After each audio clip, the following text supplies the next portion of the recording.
I used to think something big was missing in my life. Like I needed motivation, or confidence, or a fresh start. But the truth was simpler than that, and harder to accept. Nothing was missing. I was just avoiding something.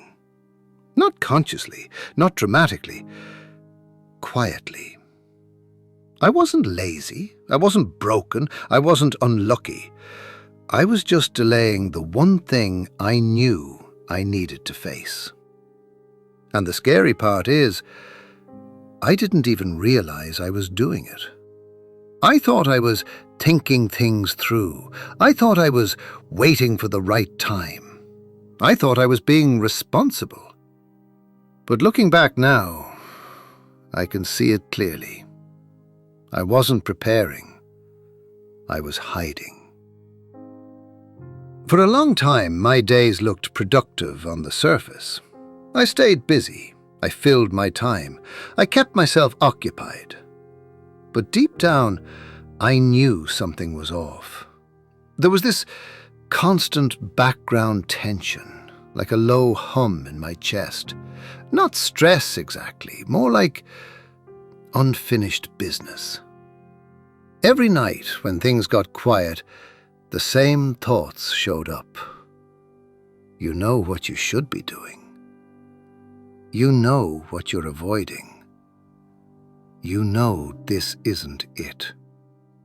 And instead of listening, I'd distract myself. I'd scroll, I'd plan, I'd reorganize my goals for the 100th time. Anything except doing the one uncomfortable thing that actually mattered. That's when I realized something important. Avoidance doesn't always look like procrastination. Sometimes it looks like productivity. The moment things started to change wasn't dramatic. There was no breakthrough, no sudden confidence, no motivation surge. Just honesty. I admitted something to myself I'd been dodging for years. I wasn't stuck because life was hard. I was stuck because I kept choosing comfort over clarity. I kept avoiding hard conversations, difficult decisions, consistent effort, uncomfortable focus. Not because I couldn't handle them, but because avoiding them felt easier in the moment. And the cost wasn't immediate. That's why it was dangerous. Avoidance doesn't punish you today. It charges interest over time. Slowly, quietly. Until one day you wake up and realize you've been busy for years, but you haven't moved. This part was hard to swallow, because once I saw it, I couldn't unsee it. No one was holding me back. No one was sabotaging me. I was protecting myself from discomfort. I avoided discipline by calling it burnout. I avoided consistency by calling it waiting for alignment.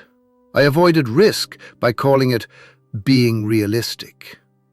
And every excuse sounded reasonable. That's the trap. The most dangerous lies are the ones that make sense. The moment I stopped blaming circumstances, I felt something strange. Relief and responsibility. Relief because nothing was wrong with me. Responsibility because now I had no excuse. I didn't need a new life. I needed fewer delays. I didn't overhaul everything overnight. I didn't become disciplined suddenly. I just stopped negotiating with myself. When something mattered, I did it. Even when it felt uncomfortable, even when I didn't feel ready, especially then. And slowly, very slowly, that background tension started to fade. Not because life got easier, but because I stopped running from it. I didn't fix everything. I just stopped avoiding the truth. Now, when things feel heavy, I don't ask what's missing. I ask what I'm avoiding. Because most of the time, the life I want isn't blocked. It's waiting, right behind the thing I keep postponing.